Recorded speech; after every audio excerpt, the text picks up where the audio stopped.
sanksi. Di Undang-Undang Nomor 10, pemberi dan penerima semuanya kena. Oh. Nah, pemberi dan penerima semuanya kena.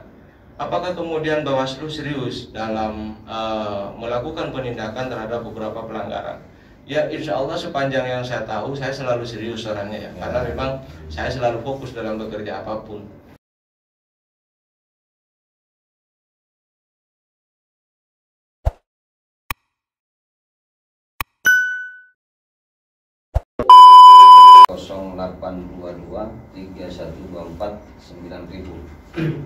Oke, sambil menunggu penelpon, ada beberapa pertanyaan publik yang sampai saat ini di media sosial ya, yang sedang ramai, bahwa ASN itu kan dilarang berkampanye kan ya. Nah, tetapi saat ini masa kampanye, artinya belum waktunya masuk tahapan kampanye. Nah, ini sebenarnya bagaimana terkait netralitas ASN? Apakah saat ini karena belum ada pendaftaran atau penetapan calon itu boleh bukan mengkampanyekan, mensosialisasikan salah satu calon atau pasangan calon, atau bagaimana?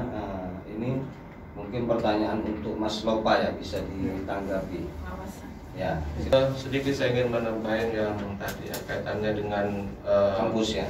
Ya, dengan tempat ibadah atau tempat pendidikan.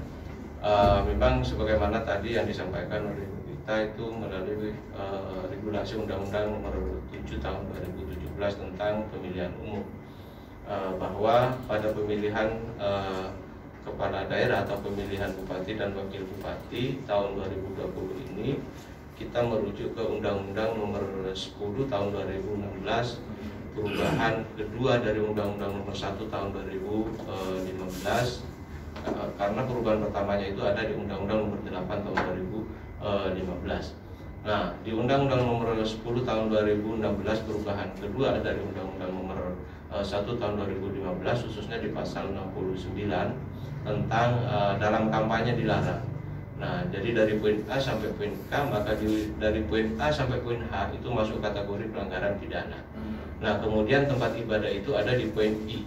Nah, poin I itu tidak terkategori ke pelanggaran pidana, tapi dikenakan apa? Tapi itu juga termasuk perbuatan yang dilarang di dalam kegiatan kampanye, dan sanksinya itu adalah pembubaran kegiatan kampanye tersebut. Sampai ada bisa dibubarkan ya kegiatan kampanye? Bisa dibubarkan, dan kemudian untuk kaitannya sanksi detailnya itu nanti akan diatur melalui peraturan KPU. Itu terjelaskan di pasal 72-nya. Nah, kemudian kaitannya dengan netralitas ASN, maka perlu kami sampaikan bahwa juga sejak hari ini memang ASN ini perlu untuk kemudian menjaga netralitasnya. Kenapa? Karena ASN baik yang ada giat untuk mencalonkan diri atau ASN yang mendukung, ini sama-sama tidak sama-sama dilarang. Dan kalau itu terbukti benar, maka otomatis karena sesuai dengan Undang-Undang 7 Tahun 2017 berkaitan dengan kewenangan Bawaslu, salah satu tugasnya Bawaslu itu selain mengawasi money politik, itu juga mengawasi kaitannya dengan netralitas ASN. Cuma sejauh mana kewenangan Bawaslu dalam soal netralitas ASN, karena netralitas ASN ini masuk di pengaturan undang-undang lainnya, yaitu di pengaturan peraturan perundang-undangan lainnya. Artinya kembali ke undang-undang ASN. Artinya itu akan dikembalikan kepada undang-undang ASN. Posisinya Bawaslu hanya melakukan pengawasan, kemudian ketika itu terjadi pelanggaran, lalu kemudian Bawaslu memproses kaitannya dengan penanganan pelanggaran. Setelah itu kemudian Bawaslu itu meneruskan. Jadi hasil dari apa yang ditemukan oleh Bawaslu itu diteruskan. Itu diteruskan ke Komisi ASN. Nah, selanjutnya itu sudah di luar ranahnya Bawaslu, maka kita kembalikan kepada Komisi ASN untuk menilai untuk menilai apakah betul apa yang disampaikan Bawaslu atau tidak. Kalau betul, itu akan diteruskan pada perintah pemberian sanksi. Kalau memang itu mungkin akan dihentikan oleh Komisi ASN. Jadi dalam soal ASN sebenarnya ranahnya Bawaslu itu hanya menyampaikan rekomendasi kepada Komisi ASN. Tidak ada aturan yang secara langsung bisa memberikan sanksi? Tidak ada. Untuk pidana dan sebagainya?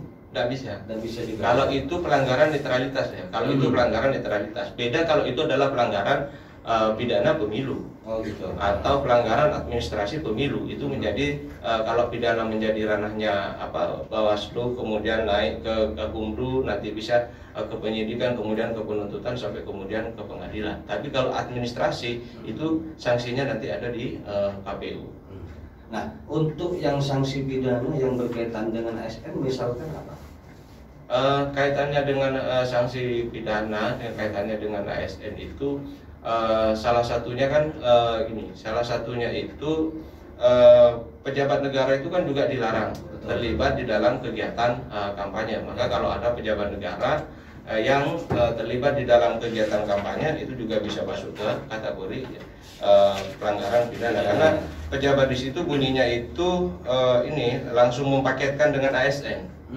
Nah, tidak maaf pasangan calon dilarang satu pelibatan, dilarang menyebabkan aparat sipil negara, anggota kepolisian. Nah, ini termasuk juga kepala desa. Juga kemudian dilarang membuat tindakan-tindakan yang dapat merugikan atau menguntungkan secara langsung terhadap pasangan calon. Oke. Kita kembali ke pemirsa Gus FM ya. Pemirsa Gus FM ini ada WA, pesan WA masuk. Ini yang pertama dari Bu Sri ya. Bu Sri di mana ini tidak disebutkan. Nah, ini penjelasannya seperti ini. Kira-kira pelanggaran kampanye yang bagaimana yang bisa menggugurkan pencalonan? Nah, ini langsung pertanyaannya ini. Terus untuk sanksi tegas terhadap pelanggar aturan kira-kira seserius apa? Maksudnya Bawaslu memang benar-benar sangar. Nah, ini ditanya sangar tidaknya. Sangar tidak untuk menindak para pelanggar. Jangan-jangan cuma didata dan ditulis saja tanpa ada sanksi apa-apa. Nah, ini untuk pertanyaan pelanggaran kampanye yang bagaimana bisa menggugurkan pencalon. Mungkin bisa dijelaskan dulu oleh Mas Samsul. Silakan Mas Samsul.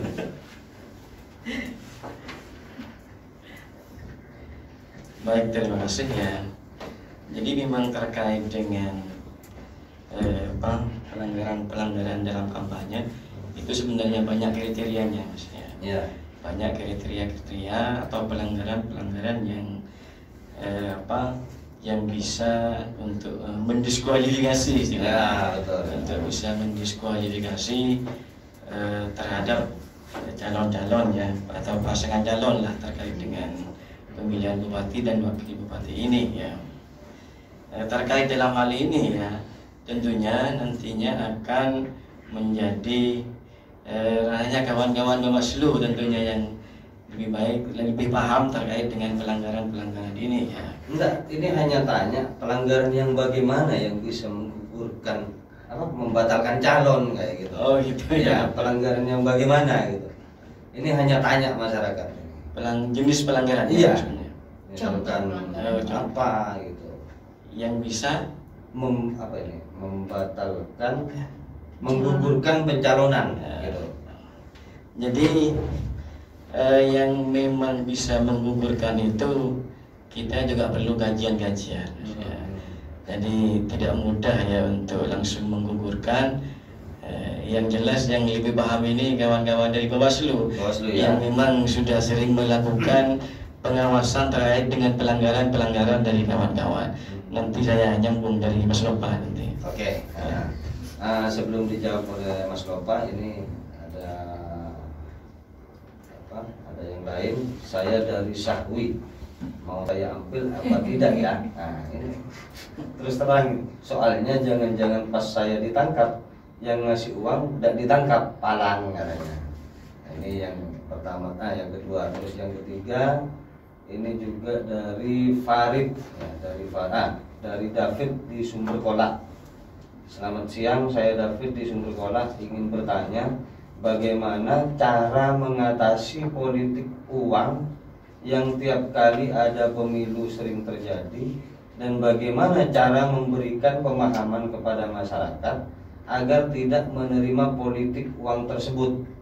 Sedangkan di masyarakat sendiri kadang tidak mau memilih calon kalau tidak ada imbalannya atau ada uangnya, tanda tanya. Dan adakah tindakan tegas yang diberikan oleh pihak penyelenggara pemilu terhadap pelaku politik uang ini? Nah, ini bisa ditanggapi juga sekaligus soal tadi yang bisa menggugurkan pencalonan kepada Mas Bapak Adi. Silakan. Ada beberapa hal yang bisa menggugurkan terhadap calon.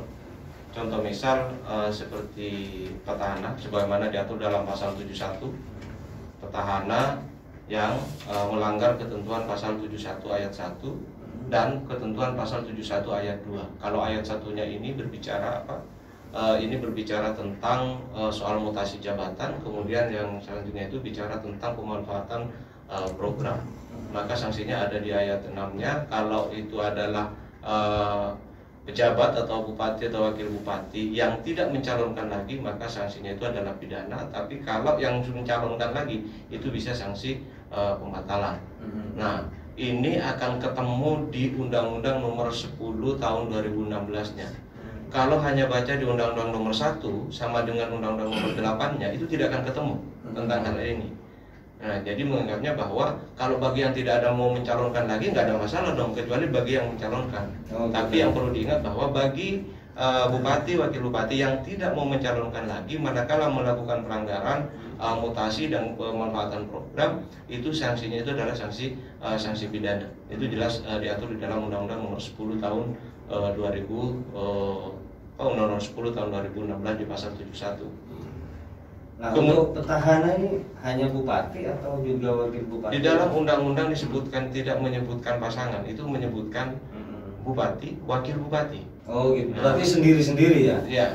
Kalau di undang-undang satunya itu menyebutkannya itu langsung menyebutkan petahana, tidak sedetail sebagaimana di dalam Undang-Undang Nomor 10 Tahun 2016-nya. Di 2016-nya didetailkan kembali. Nah, itu yang pertama. Kemudian yang kedua itu kaitannya dengan kampanye di media sosial atau kampanye di media. Kampanye di media yang belum waktunya, lalu kemudian dia melakukan kampanye, kemudian diingatkan oleh penyelenggara masih tetap. Nah, itu juga sanksinya adalah pembatalan. Kemudian yang ketiga itu yang ketiga itu salah satunya itu adalah terkait dengan ketidakjujuran dalam melaporkan dana kampanye dan ketidaktepatan waktu dalam melaporkan dana kampanye. Itu juga bisa mendapatkan sanksi yang bisa membatalkan atau menggugurkan pasangan calon.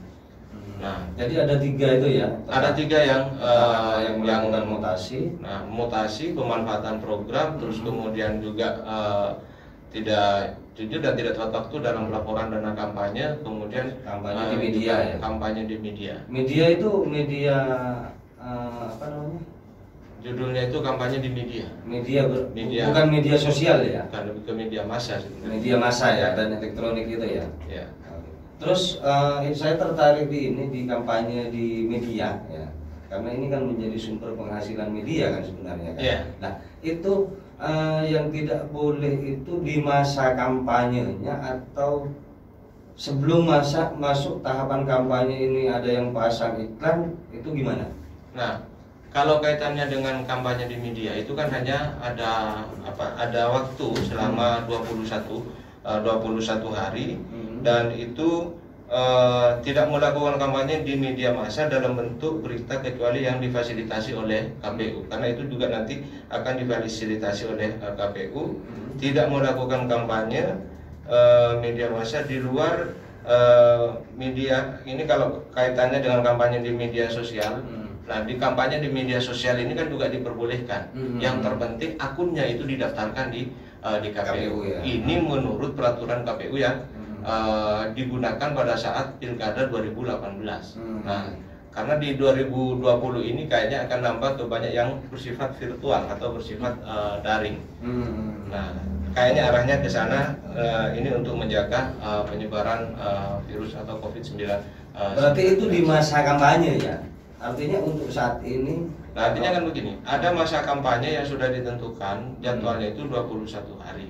Nah, kemudian dia berkampanye di luarnya itu. Sebelum itu sudah berkampanye melalui media. Nah, ini yang kemudian bisa membatalkan ketika sudah diingatkan masih. Nah, ini yang kemudian bisa membatalkan terhadap pasangan calon tersebut. Apakah saat ini sudah masuk di pelanggaran itu kalau misalkan ada yang pasang? Kalau iklan kan sama saja berkampanye. Ya, sesuai dengan regulasi, sesuai dengan regulasinya itu kampanye adalah kegiatan yang dilakukan oleh calon gubernur, calon wakil gubernur, calon bupati, calon wakil bupati.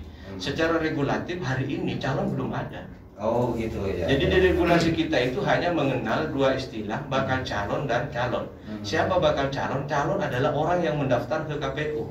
Berarti setelah ditetapkan, ya? Barulah dia menjadi calon. Betul. Jadi kita penyelenggara, walaupun hari ini banyak orang itu mau nyalon, itu calon, ya kita tidak pernah memandang seperti itu. Kita tetap bahwa semua itu adalah warga Situbondo yang punya keinginan untuk berkontestasi pada Pilkada 2020 nantinya. Artinya saat ini bebas masih. Ya enggak juga, lihat ya. Tidak bebasnya di hal apa misalkan? Ya kan, kan kita lihat dulu karena karena hari ini kan sebenarnya sudah ada beberapa orang atau kelompok yang ini sudah mempunyai keterikatan dengan undang-undang pilkada. Contoh misal seperti ASN, ini sudah punya keterikatan. Kemudian juga pejabat, ini juga sudah punya keterikatan. Jadi makanya tidak bisa kemudian kita katakan sudah bebas. Ya. Artinya ASN saat ini terikat sudah ya? Nah, ASN salah satunya itu kan tidak boleh mempromosikan itu kan. Tidak boleh mempromosikan orang yang mau menjadi calon. Orang yang mau ya. Orang yang belum menjadi calon itu sudah bukan DSE-nya orang yang mau menjadi calon, tidak boleh ikut-ikut mempromosikan. Sehingga sekalian saya berharap kepada seluruh ASN yang ada di Kabupaten Situbondo untuk tetap menjaga netralitasnya, berikan pelayanan kepada masyarakat Situbondo dengan sebaik-baiknya tanpa pandang bulu. Terus mengenai ini money politik tadi dari David Sumberkolak. Ya. Bagaimana juga cara mengatasinya kan? Ya. Ini sebenarnya mengalami diaspora juga tentang soal politik uang. Kalau di Undang-Undang Nomor 1 larang sih. Di Undang-Undang Nomor 10 pemberi dan penerima semuanya kena. Oh. Nah, pemberi dan penerima semuanya kena. Apakah kemudian Bawaslu serius dalam melakukan penindakan terhadap beberapa pelanggaran? Ya, insya Allah sepanjang yang saya tahu saya selalu serius orangnya ya, karena memang saya selalu fokus dalam bekerja apapun. Dan itu sudah, cuman kan kadang-kala begini, kadang-kala Bawaslu ini dihadapkan pada persoalan yang dilema. Dilemanya itu ketika tidak ada pelanggaran dianggap Bawaslu tidak bekerja. Ketika banyak pelanggaran dianggap Bawaslu gagal melakukan pencegahan. Ini kan dihadapkan pada sesuatu yang dilema. Tapi bahwa saya 2-3 kali periode ya, pada 2012 sampai 2014, 2015 jadi pengawas itu, hampir setiap saya jadi pengawas itu selalu ada yang proses pidana dan sampai naik ke pengadilan. Hampir selalu ada. Nah, artinya apa? Ini adalah salah satu bukti bahwa kita serius dalam menangani pelanggaran dalam pelaksanaan pilkada, baik dalam pelaksanaan pemilu ataupun dalam pelaksanaan pilkada. Belum lagi yang memang itu adalah pelanggaran administrasi. Karena orang seringkali kalau cuma administrasi kan tidak terlalu peduli. Maunya itu kan sudah berapa orang yang dihukum oleh Bawaslu. Padahal Bawaslu bukan itu orientasinya. Karena sesuai dengan arahan pimpinan kami baik dari RI itu seharusnya pelanggaran itu tidak ada. Kalau tidak ada itu berarti pencegahan yang dilakukan itu berhasil. Asalkan jangan pelanggaran itu tidak adanya itu karena disembunyikan. Tapi memang betul-betul tidak ada. Dan itulah yang selalu kami sampaikan kepada jajaran kami. Kalau saya percaya keseriusannya Mas Nopo ini. Apalagi tadi disebutkan kan alumni dari bukan barat tengah timur ya. Artinya di luar itu ya, alumni netral gitu ya.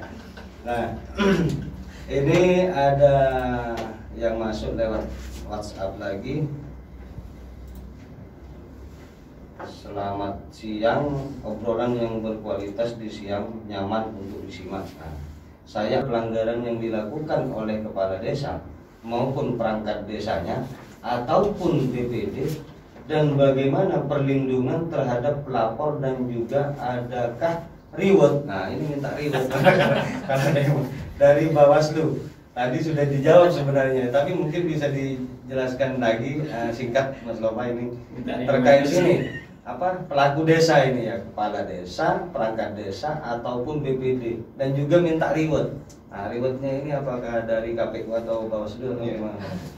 2016 khususnya di pasal 183, setiap pejabat negara, pejabat aparat sipil negara, dan kepala desa atau sebutan lain lurah yang dengan sengaja melanggar ketentuan sebagai dimaksud dalam pasal 71 dipidana dengan pidana penjara paling singkat 1 bulan atau paling lama 6 bulan dan atau denda paling sedikit 600.000, paling banyak 6 juta. Nah, apa di pasal 71 itu?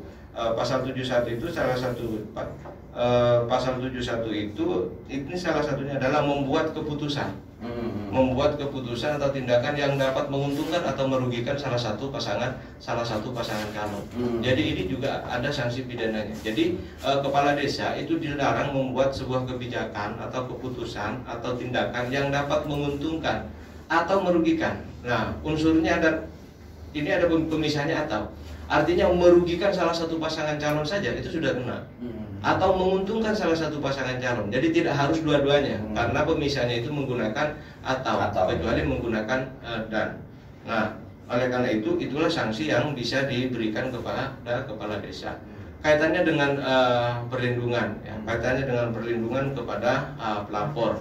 Nah, otomatis dalam hal pelapor itu minta dirahasiakan namanya, maka Bawaslu punya kewajiban untuk merahasiakan. Boleh ya? Boleh, itu boleh dirahasiakan. Tapi pada akhirnya nanti itu tidak mungkin itu. Nah, itu masalahnya. Itu tidak mungkin untuk kemudian ditutupi terus. Kenapa? Karena ini ranahnya naik nanti ke kepolisian, naik kemudian ke kejaksaan, kemudian naik nanti ke tingkat pengadilan.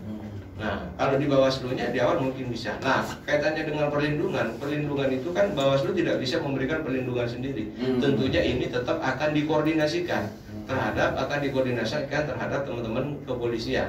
Karena teman-teman kepolisian yang sebenarnya yang lebih memahami dia butuh perlindungan atau tidak. Jika butuh perlindungan, seberapa besar perlindungan yang harus diberikan. Tapi lagi-lagi yang perlu dipercaya dan perlu diyakini orang yang punya niat baik untuk menegakkan kebenaran, yakinlah bahwa Tuhan akan hadir untuk melindunginya. Ya. Terus untuk reward? Nah, ada nggak reward? Kalau reward kita ini kan tidak menyediakan reward lain, tidak menyediakan reward, tapi rewardnya yang jelas ini akan diberikan oleh masyarakat Situbondo karena ini akan menguntungkan terhadap masyarakat Situbondo. Nah, lagi-lagi itu sebuah kesadaran yang sangat luar biasa. Karena kami memang berharap tadi sedikit disinggung kaitannya dengan bagaimana dengan kampus, ya, bagaimana dengan kampus. Karena memang di kita ini ada yang namanya program program yang memang nanti kita datang ke kampus, bekerja sama dengan kampus. Kemarin kita sudah bekerja sama dalam bentuk pengawasan partisipatif. Nah, ini nanti pun juga dalam pilkada ini insya Allah kita juga, karena memang kita mengagendakan 2 kegiatan kita datang ke kampus. Cuman kemarin rencananya kita mau tatap muka karena ada kondisi COVID seperti ini, sehingga kemungkinannya nanti adalah melalui daring. Narasumber nanti kita minta dari pihak kampus. Itu nanti kita akan ada MOU sebagai bentuk kerjasama pengawasan partisipatif. Kembali ke Mbak Rita. Ini dari beberapa yang disampaikan tadi, menurut Mbak Rita ini untuk terus juga tadi ada ini ajakan untuk pengawasan partisipatif. Artinya kan mengajak teman-teman mahasiswa ya untuk ikut serta mengawasi. Nah, ini gimana Mbak Rita? Beberapa kali mungkin ya KPU penyelenggara itu sempat bekerja sama dengan kami di Universitas Abdurrahman Saleh. Ada beberapa kegiatan yang memang dilakukan di kampus gitu. Saya lebih kepada kesadaran masyarakat untuk ini yang pertama. terkait dengan pertanyaan yang barusan Mas ya, Ya. jadi apakah ada reward gitu? Kalau saya menyikapi ini adalah satu bentuk kesadaran masyarakat untuk melaporkan bentuk-bentuk pelanggaran yang dilakukan siapapun itu tanpa harus takut untuk melaporkan. Jadi tadi sudah ditegaskan bahwa Bawaslu akan melindungi di awal pada saat melaporkan, tapi ketika udah masuk ke ranah berikutnya gitu, apalagi nanti sudah menjadi saksi, mau nggak mau memang harus menunjukkan Harus eksistensinya tampil kan gitu. ya, apalagi di pengadilan nanti kan Iya. kelihatan orangnya. Betul, itu. Yang kedua mungkin kontribusi kami terkait dengan menjelang pelaksanaan ini ada pendidikan politik, Mas. Jadi kemarin ada sosialisasi pendidikan politik sasarannya pemula, gitu. Karena mungkin mahasiswa gitu di tahap-tahap di awal ya. Jadi kan mereka sudah memasuki masa pemilih, gitu.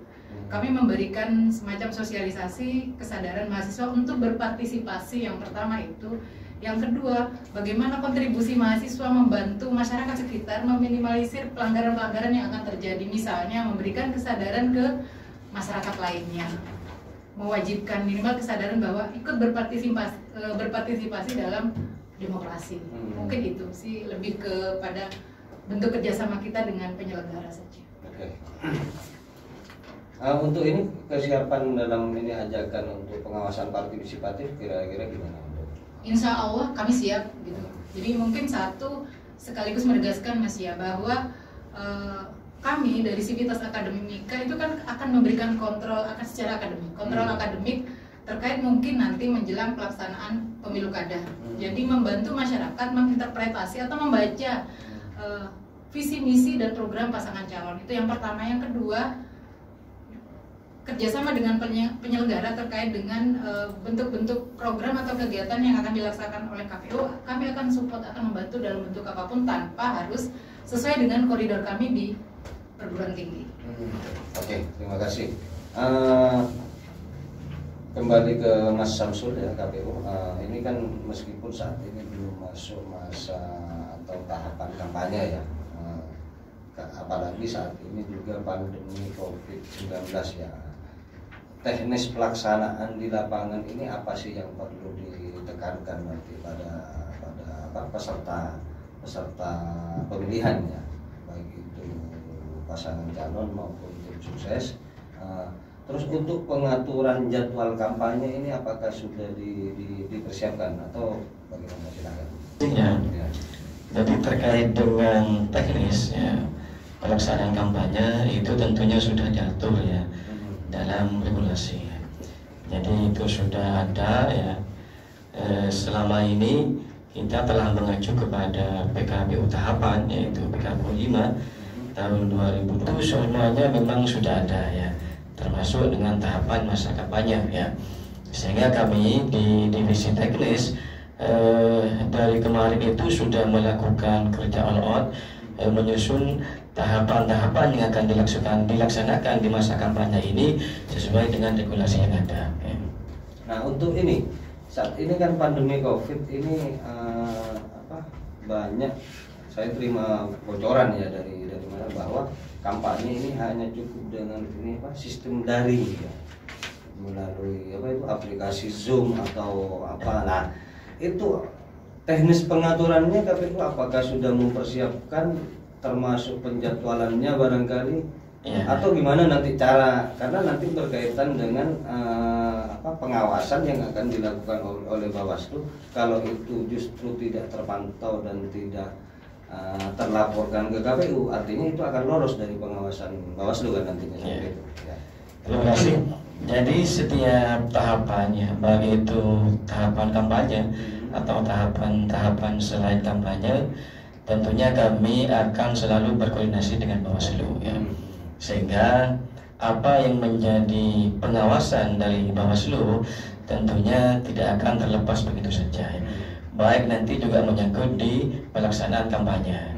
Karena setiap kami kegiatan pasti melaksanakan tahapan di suatu kegiatan, kami itu selalu menyampaikan surat dan tembusan kepada Bawaslu, karena memang Bawaslu ini adalah mitra kami yang akan memberikan kontribusi besar terhadap pelaksanaan penyelenggaraan pemilihan bupati dan wakil bupati Situbondo ini. Tentunya terkait dengan daring ya, kami itu sudah di KPU sudah menyiapkan akun ya, akun berbayar terkait dengan penyelenggaraan, misalnya seandainya nanti harus dilakukan daring ya, karena memang ada sebagian yang mungkin tidak bisa secara offline ya, atau tatap muka. Karena manakala memang pandemi ini masih berkelanjutan, otomatis dalam rangka menekan ya mata rantai penularan COVID ini, kami yang jelas tentunya akan banyak melakukan pertemuan tatap muka dengan daring. Kami sudah mempunyai akun berbayar ya, yang selama ini sudah sering dipakai oleh kawan-kawan ketika rakor bersama PPK dan PPS. Dan juga nantinya kami akan juga bisa memfasilitasi kawan-kawan dari tim kampanye atau pasangan calon yang manakala nanti membutuhkan ya kampanye ya, sesuai dengan jadwal kami nantinya akan melakukan pertemuan melalui daring ya. Itu sudah kami bisa pakai, dan pesertanya itu sudah lebih dari 100 Mas ya. Jadi sudah ada yang unlimited juga ya. Sehingga kawan-kawan nanti dari peserta pemilih atau tim kampanye tidak perlu khawatir terkait dengan hal-hal yang berkaitan dengan pelaksanaan kampanye, karena kami telah menyusun standar itu bagaimana agar kegiatan kampanye itu bisa terlaksana dengan baik ya. Karena memang selama ini regulasinya seperti apa yang disampaikan oleh Mas Lopa tadi, kita ini masih mengacu kepada PKPU 4 tahun 2017 ya. Masih yang lama ya. Mungkin nanti akan ada penyesuaian atau perubahan regulasi terkait dengan PKPU kampanye ini. Oke. Untuk Mas Lopa, untuk pengawasan kampanye sistem daring ini gimana? Ini karena tanpa ini kan ya, bahkan malaikat pun kan tidak tahu kan. Ini sebenarnya yang menarik ini kalau kampanye melalui daring ini nanti pengawasannya gimana gitu kan. Betul. Nah, karena saya tidak tahu nanti peraturan KPU-nya seperti apa. Cuman kami berharap begini, bahwa kampanye, karena di undang-undang ini tidak ada perubahan tentang metode kampanye. Nah, ini belum ada perubahan karena Perpu kemarin itu hanya merubah kaitannya dengan tahapannya atau jadwal pelaksanaannya. Tapi kaitannya dengan ini, kaitannya dengan kampanye ini tidak ada perubahan. Sehingga barangkali itu nanti masuknya akan masuk di media sosial. Di satu sisi, setiap kampanye itu kan diberitahukan kepada KPU. Nah, diberitahukan kepada KPU. Barangkali nanti setelah pemberitahuan kepada KPU, saya tidak tahu, mudah-mudahan Bawaslu diberi ruang untuk kemudian terlibat di kampanye daring tersebut, masuk di dalamnya untuk memastikan bahwa di dalam kegiatan kampanye itu tidak ada upaya menghasut, tidak ada upaya mengadu domba, tidak ada ujaran-ujaran yang mempersoalkan Undang-Undang Dasar 1945 dan sebagainya lah. Nah, mudah-mudahan ada ruang itu yang diberikan di dalam peraturan KPU sehingga kita bisa ikut mengawasi secara langsung terhadap kegiatan daring. Nah, yang seringkali menjadi persoalan itu, yang sering jadi ada yang beberapa hari ini yang sedikit yang agak diributkan itu kaitannya dengan gimana memobilisasi massa. Nah, kalau kita menggunakan logika pertemuan tatap muka itu kan pesertanya itu diundang. Ya, pesertanya diundang, memperhatikan, tapi tetap jumlahnya itu memperhatikan memperhatikan gedung. Nah, memperhatikan gedung. Nah, ini kan sebenarnya akan sama-sama efektifnya sebenarnya ketika mereka itu mengundang orang sesuai dengan kapasitas Zoom-nya. Karena media itu difasilitasi oleh KPU, tinggal KPU nanti menyediakan yang kapasitas berapa. Nah, ini barangkali yang juga perlu dipikirkan. Apakah yang kapasitasnya hanya 500 atau 1000, tentunya perlu menyesuaikan dengan ketentuan peserta di dalam kampanye kampanye rapat. Ini kampanye pertemuan terbatas itu. Nah, itu kan penting untuk kemudian juga dipikirkan. Nah, kami hanya berharap mudah-mudahan Bawaslu itu diberi ruang untuk kemudian bisa nimbrung di dalam kegiatan kampanye daring tersebut sehingga kita bisa melakukan pengawasan secara efektif. Kalau tidak diberi ruang lolos ya. Kalau tidak diberi ruang kan kita juga nggak mungkin. Ya, Aman. Kalau kita kan tidak mungkin. Kalau kita punya keinginan untuk masuk sih sebenarnya bisa-bisa saja, karena link itu kan pasti tidak mungkin dirahasiakan, pasti itu juga disebar. Jangan-jangan penyelenggara kita itu menjadi bagian daripada peserta tersebut. Justru yang dikhawatirkan begitu kan. Cuman karena ini adalah ruang bisa, kalau Zoom ini bisa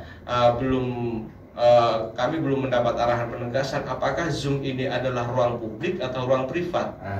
Nah, ketika ini ruang privat, kita juga hati-hati juga ketika mau masuk kalau tidak mendapat payung hukum yang pasti bahwa Bawaslu terlibat di dalamnya. Nah, tapi kalau ini bersifat publik, nah kaitannya dengan ini pasti nanti setelah peraturan KPU keluar itu akan disertai dengan peraturan Bawaslu dan juga beberapa penjelasan teknis melalui SE. Ya mudah-mudahan aja Bawaslu punya ruang sehingga bisa memastikan lebih baik. Oke, mudah-mudahan. Ada tanggapan dari Pak Duta terkait pelaksanaan kampanye? Terima kasih. Mungkin memang secara teknis ya, kalau kita berbicara di pendidikan ada kolaborasi antara daring dan luring gitu. Apakah bentuk teknis kampanye bisa dilakukan seperti itu antara Bawaslu dan KPU? Mungkin informasinya bisa juga. Bisa ya. Jadi memang terlepas dari itu kita harus tetap memperhatikan standar protokol kesehatan dengan standar-standar tertentu. Bagaimana kampanye itu tersampaikan ke pemilih. Jadi mungkin saya mendukung apa yang dilakukan, upaya yang dilakukan teman-teman KPU dan Bawaslu terkait dengan kampanye yang secara teknis nanti akan dilakukan seperti apa gitu. Mungkin itu yang pertama. Yang kedua, kami dari sisi akademisi akan membantu mungkin ada beberapa kegiatan-kegiatan yang memang secara teknis seperti pendidikan politik, bagaimana cara meningkatkan partisipasi masyarakat gitu. Kita kan ada mahasiswa, gitu. Bagaimanapun sivitas akademika baik dosen atau mahasiswa itu bisa terlibat langsung dalam kontribusi kita di masyarakat, mungkin di masyarakat sekitar ya. Gitu. Jadi mungkin itu yang perlu dipertimbangkan oleh teman-teman KPU dan Bawaslu, bagaimana caranya pada saat pelaksanaan teknis kampanye itu ada kombinasi pelaksanaan, karena mungkin saya melihat bahwa secara daring pun tidak akan maksimal tentunya. Ada beberapa teknis-teknis yang mungkin tidak tersampaikan secara keseluruhan gitu. Ada kombinasi antara dua teknis tersebut. Mungkin itu saja. Oke, terima kasih Metragos FM. Terima kasih ya. Pendengar setia Gus FM yang saya hormati ya. Di penghujung acara ini kami akan menyampaikan beberapa hal terkait dengan tahapan kampanye yang khususnya yang menjadi topik pada sore hari ini ya. Jadi kampanye ini merupakan kegiatan yang cukup krusial ya, di mana dalam tahapan ini banyak kepentingan yang masuk, baik itu peserta pemilu, pemilih, dan juga pemerintah ya. Dalam hal ini misalnya penegak keamanan dan juga birokrasi ya, dan tentunya akan juga terlibat banyak dalam masa kampanye ini ya. Sehingga dengan banyaknya keterlibatan masyarakat unsur kepentingan ini akan menjadi sebuah hal yang menjadi sesuatu yang menarik bagi masyarakat ya. Karena di momen ini orang akan melihat apa yang nantinya akan kita nikmati bersama ya, apa yang nantinya akan kita nikmati bersama. Bagi pemilih tentunya berharap mereka akan berharap bagaimana tawarannya dari pasangan calon itu yang mereka bisa nikmati, mereka bisa dapat ya. Dengan demikian tentunya maka pasangan calon hendaklah memberikan tawaran atau daya jual yang tinggi seharusnya kepada pemilih, sehingga apa yang dikehendaki dalam proses kampanye itu dengan harapan bisa menarik simpati dari pemilih, maka manakala pemilih itu nanti bisa mendapatkan suatu hal yang menarik dari pasangan calon, maka pemilih sendiri itu akan tentunya nantinya menjadi bagian dari pasangan calon tersebut ya. Dan juga bagi pemerintah, mohon nantinya ya, karena mungkin ada dari unsur pemerintah yang bisa menikmati siaran ini ya, mohon dalam pelaksanaan kampanye ini nantinya bisa menjamin keamanan dalam kehidupan sosial dan masyarakat. Karena di kegiatan kampanye ini semoga saja lebih banyak daring ya. Karena manakala memang secara offline, secara tatap muka, ini nantinya akan banyak hal-hal percikan-percikan ya. Apalagi misalnya calonnya hanya 2 head to head, itu juga akan percikannya akan tinggi ya. Maka mohon nanti dari pemerintah jaminan keamanan bisa dimaksimalkan ya. Dan juga dari kawan-kawan media ya, yang ini kalau media ini kan sifatnya bisa nasional ya, bisa nasional dan banyak didengar oleh masyarakat ya, bisa memberikan sebuah penyajian media yang berimbang dan adil ya, sehingga nantinya di kegiatan kampanye ini media juga bisa menyejukkan masyarakat, dan masyarakat juga bisa menilai terhadap calon-calon pilihan yang menurut mereka itu yang memang baik daripada yang terbaik ya. Mungkin itu, terima kasih. Oke, ada yang lupa Mas Samsul ya, Ya. Bahwa ada beberapa kegiatan kampanye itu yang difasilitasi KPU kan ya. Nah, itu berapa sih anggaran untuk kampanye ini yang disiapkan oleh KPU? Terkait dengan kampanye maksudnya? Iya. Terkait Termasuk dengan banner sebagainya kan itu kan Iya.